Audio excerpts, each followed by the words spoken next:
ရောက်လာ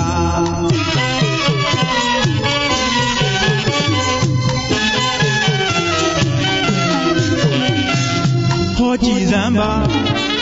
မီးအောင်အောက်မှာသုံးမိုးမျက်နှာထားမြဲပွားသာနေရှာဘာကိုအလိုမကျပြောစမ်းပါဗျာဟောကြည်စမ်းပါမီးအောင်အောက်မှာ